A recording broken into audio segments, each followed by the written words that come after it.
जय हिंद। आज के वीडियो में यहाँ पर आप लोगों को पंचलाइट कहानी का सारांश बताने वाले हैं और कम से कम शब्दों में बताने वाले हैं कि जिस तरीके से बोर्ड एग्जाम में लिखा जाता है उतना ही बताने वाले हैं जिससे आपको 5 नंबर मिल सकें। ये बहुत ज़्यादा इंपॉर्टेंट होता है और ये 5 नंबर 1% के बराबर होते हैं, तो वीडियो को पूरा जरूर देखना।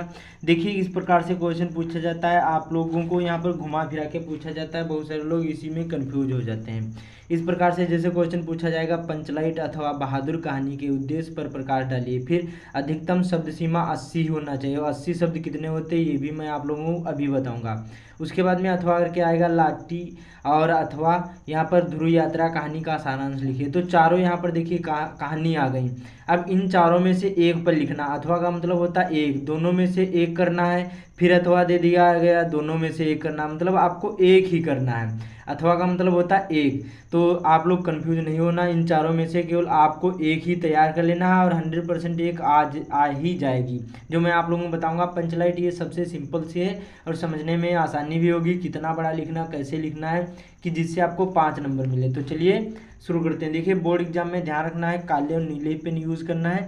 बोर्ड एग्जाम में जैसे कॉपी होती है, आपको पता होगा, क्लास 10th में पहले पिछले पेपर दे चुके हैं तो आपको पता होगा कॉपी कैसी होती है। तो सारी चीज़ें लाइन खींच लेना है और जैसे कोई भी प्रश्न नंबर हो, जैसे सपोज करिए प्रश्न नंबर 8 है तो काले पेन से आपको इस प्रकार से डाल देना है बस। अब प्रश्न भी नहीं उतारना है, इस प्रकार से प्रश्नोत्तर संख्या डालने के बाद इस प्रकार से, उसके बाद में कितना 8 था तो 8 करने के बाद अब जो भी लिखोगे, जैसे यहाँ पर हमें लिखना है पंचलाइट कहानी का सारांश, तो ऊपर काले पेन से हेडिंग डाल देना है यहाँ पर पंचलाइट कहानी का सारांश। इतना आप लोग ध्यान रखना, पंचलाइट कहानी का सारांश, इस प्रकार से आप लोग उसमें ज़रूर लिख देना कॉपी में, ठीक है। तभी नीचे से लिखना।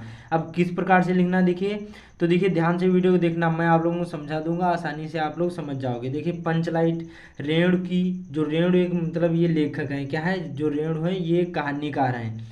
पंचलाइट रेणु जी की आंचलिक कहानी, जो पंचलाइट क्या है, यह एक रेणु जी की आंचलिक कहानी है। कहानी में बिहार के एक पिछड़े गांव के परिवेश का सुंदर चित्रण किया गया है। जो पंचलाइट एक कहानी, ये बिहार का एक कोई पिछड़ा गांव है, बहुत ही गरीब है, उसमें क्या है, उसके परिवेश, उसके बारे में बताया गया है, उसका सुंदर चित्रण किया गया है, ठीक है। तो इतना आप लोग याद कर लो कि जो पंचलाइट रेणु जी की आंचलिक कहानी है, कहानी में बिहार के यहाँ पर एक पिछड़े गांव के परिवेश का यहाँ पर सुंदर चित्रण किया गया। अब देखिए यहाँ से शुरू करते हैं। महतो टोली में अशिक्षित लोग हैं, महतो एक टोली है, उसी गांव में क्या है, महतो टोली में अशिक्षित लोग हैं। उन्हें रामनवमी में क्या है, पेट्रोमैक्स खरीदा, जिसे वे क्या है, पंचलाइट कहते हैं। उन्होंने क्या किया, रामनवमी पर एक पेट्रोमैक्स खरीदा, जिसे वे क्या कहते हैं, पंचलाइट कहते हैं, पंचलाइट नहीं पंचलाइट। उसके बाद में कहते हैं, और ये आपको काले पेन से हाईलाइट कर देना, जहाँ जहाँ पंचलाइट लिखा है, तो इससे एग्जामिनर जो होगा वो कॉपी ऐसे चेक कर देगा, आगे बढ़ता जाएगा, ठीक है। तो जो क्या है, उन्होंने रामनवमी पर पेट्रोमैक्स खरीदा, जिसे वे पंचलाइट कहते हैं, पंचलाइट कहते हैं। पंचलाइट को ये सीधे साधे लोग इसे सम्मान की चीज़ समझते हैं। जो पंचलाइट है इसको ये सीधे साधे लोग अशिक्षित हैं, इसलिए उनको ज़्यादा यहाँ पर समझ नहीं है, इसलिए उसको क्या है, सम्मान की चीज़ समझते हैं। पंचलाइट को देखने के लिए गांव के सभी बालक, औरतें, बूढ़े और मर्द इकट्ठे हो गए।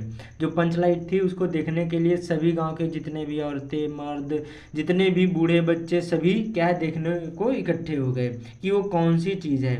फिर देखिए, सरदार अपनी पत्नी को यहाँ पर आदेश देता है कि क्या है, यहाँ पर शुभ कार्य को रोक यहाँ पर करने के लिए क्या है, करने से पहले पूजा पाठ की व्यवस्था कर ले। जो सरदार, देखिए वो जो टोली है, टोली का एक मेन सरदार है, वो अपनी पत्नी को आदेश देता, कहता है कि यहाँ पर देखिए जो शुभ कार्य को करने से पहले क्या करना है, पूजा पाठ करना है की व्यवस्था कर लें। वो जो पंचलाइट है उसको सम्मान की चीज़ समझते हैं, और जो यहाँ पर सभी गांव के लोग, बूढ़े, औरत, ये सभी लोग वहाँ पर इकट्ठे हुए हैं। और सरदार जो है, उस गांव टोली का सरदार, वो अपनी पत्नी से कहता है या फिर उसको आदेश देता है कि शुभ कार्य करने को यहाँ पर करने से पहले क्या करना है, पूजा पाठ की व्यवस्था कर लें। फिर सभी उत्सुक होते हैं, सभी उसके बाद में, परंतु समस्या उठती है कि पंचलाइट जलाएगा कौन। अब ये देखिए, पंचलाइट होती है उसको जलाएगा कौन, ये किसी को भी नहीं पता होता है कि इसको कैसे जलाना है। फिर क्या है, सीधे साधे लोग पेट्रोमैक्स को जलाना भी नहीं जानते हैं। फिर आगे लिखना है इसी में, इस टोली में गोधन नाम का एक युवक है, देखिए जो गोधन है ये क्या है, ये इस कहानी का नायक है, क्या है, नायक है। और जो गोधन की यहाँ पर मुनरी है, ये जो यहाँ पर मुनरी है ये क्या है, नायिका है। मुनरी जो है यह एक नायिका है। ये दो ही मेन इसमें पार्ट है, ठीक है। तो इस टोली में गोधन नाम का एक युवक है, वह इस गांव की मुनरी से प्रेम करता है। मुनरी की माँ ने पंचों से कहकर गोधन को जात से निकलवा देती है। उसके बाद में मुनरी को पता है कि वो गोधन पंचलाइट जला सकता है। मुनरी को पता है कि ये जो पंचलाइट होती है इसको वो जला सकता है। उसके बाद में वह चतुराई से पंचों को यह बात बता देती है। पंच गोधन को पुनः जात में ले लेते हैं और वह पंचलाइट जला देता है। और मुनरी की यहाँ पर माँ गुलरी काकी प्रसन्न होकर गोधन को शाम के भोजन का निमंत्रण देती है। और यहाँ पर पंच भी गोधन को कह देते हैं कि तुम्हारा साथ खून माफ, खूब गाओ सलीमा का गाना। तो इस प्रकार से ये लाइन जरूरी आप लोग लिख देना, तभी नंबर मिलेंगे। ये एग्जामिनर जरूर देखते हैं। फिर इस कहानी में आंचलिक जीवन की सजीव झांकी प्रस्तुत की गई है। बस सिंपल सा हो गया। आपको एक पेज में लिखना, ज़्यादा बड़ा नहीं लिखना है। एक पेज 80 वर्ड में आ जाता है। तो मैंने कम से कम शब्दों में समझा दिया है, इसी प्रकार से लिखना है। एक बार में ना समझ में आए दोबारा वीडियो देख लेना, और बाकी इसका स्क्रीनशॉट ले लीजिए। और इसी तरीके से आप लोग इतनी बड़ी याद करना, ज़्यादा बड़ा भी आपको नहीं याद करना। ज़्यादा बड़ा याद करोगे आपका टाइम ही बर्बाद होगा, नंबर उतने ही मिलेंगे। तो ये 80 वर्ड से ज़्यादा ही हैं, लेकिन आप लोग इतना ही लिख देना, पूरे पूरे नंबर मिलेंगे। हो सके तो और कम लिख देना, टाइम भी बचेगा आपका, ठीक है।